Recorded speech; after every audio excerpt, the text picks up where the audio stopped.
जय जिनेंद्र। आज हम बात करेंगे ऐसी शख्सियत के बारे में जिनकी हमारे जीवन को आकार देने में, हमारे जीवन को एक सही दिशा प्रदान करने में एक अनुपम और अद्वितीय भूमिका है। जी सही समझे आप। मैं बात करने वाली हूँ आज शिक्षक के बारे में। हमारी लाइफ में कभी ना कभी एक अच्छे शिक्षक ज़रूर आए हैं जिनकी याद हमें हमेशा रहती है। तो आज हम ये समझेंगे कि एक अच्छे शिक्षक में क्या गुण होने चाहिए। फर्स्ट, शिक्षक में हमेशा गुण परक दृष्टि होनी चाहिए, अर्थात शिक्षक को हमेशा गुणों को देखने वाला होना चाहिए। एक क्लास में मल्टीपल स्टूडेंट्स होते हैं और सबकी मेंटल ग्रोथ, सबका इंटेलिजेंस अलग अलग होता है। उनके इंटेलिजेंस को समझना, उनकी मनस्थिति को समझना, ऐसी गुण परक दृष्टि, ऐसी पॉजिटिव दृष्टि एक शिक्षक में ज़रूर होनी चाहिए। दूसरा, शिक्षक को हमेशा डिसिप्लिन होना चाहिए। उन्हें अपने अध्यापन के कार्य को सिद्धांतों की कसौटी पर रख के करना चाहिए।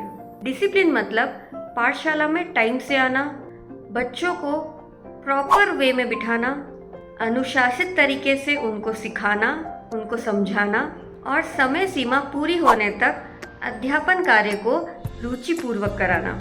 तीसरा, शिक्षक को खुद प्रिपेयर होके आना चाहिए, अर्थात शिक्षक जो आज पढ़ाने वाले हैं उस कंटेंट को बच्चे को किस तरीके से समझाना है, उसमें क्या एग्जाम्पल्स ऐड करने हैं, किस स्टोरी से बताना है, क्या एक्टिविटी वो करवा सकते हैं, इन सब चीज़ों को प्रिपेयर करके फिर उन्हें पाठशाला में बच्चों को पढ़ाना चाहिए।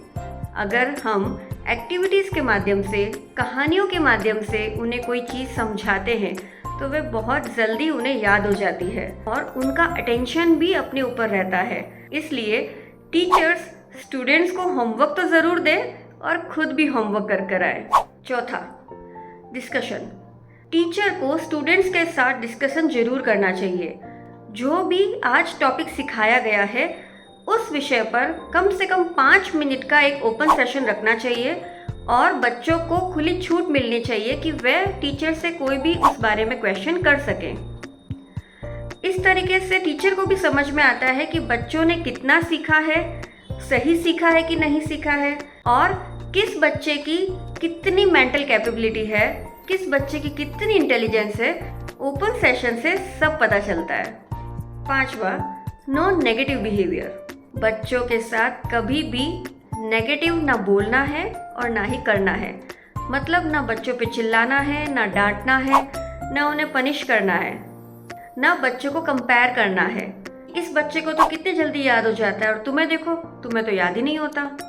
इस तरीके की तुलना हमें कभी नहीं करनी चाहिए क्योंकि सभी बच्चों का इंटेलिजेंस अलग अलग होता है। अगर हम उन पे चिल्लाते हैं, हम उनको डांटते हैं तो ये हमारी कमी है कि हम बच्चों को एंगेज नहीं कर पा रहे हैं। बच्चे अगर मस्ती कर रहे हैं, बच्चे हम पर ध्यान नहीं दे रहे हैं तो ये हमारी कमी है। हमें इस पर काम करना है और हमें अपनी क्लास को बहुत इंटरेस्टिंग बनाना है। जब हम बच्चों से इंटरेक्शन करते हैं तो बच्चे बोर नहीं होते।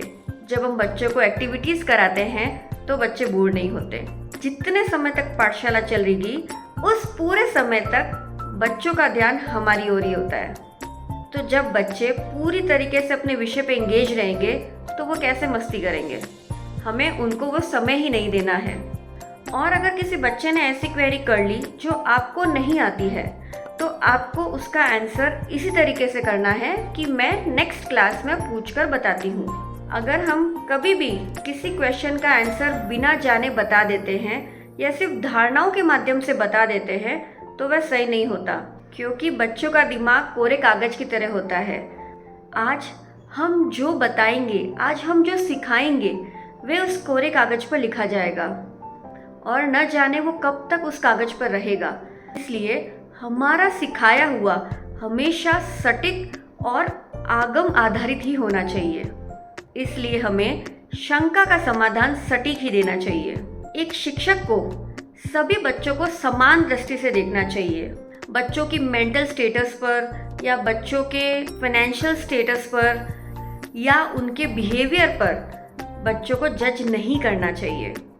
पाठशाला एक मंदिर है और बच्चे इस मंदिर के दीपक हैं। हम सभी टीचर इस दीपक की लौ है। इसलिए जैसा प्रकाश शिक्षक बच्चे को देगा वैसा ही उसका जीवन महकेगा। और हमें हमेशा ये बात ध्यान रखनी है कि एक शिक्षक ही एक बच्चे के जीवन को आकार देता है। एक शिक्षक ही एक बच्चे को जीवन जीने की कला सिखाता है। हमें उन्हें सही दिशा देनी है। जय जिनेंद्र।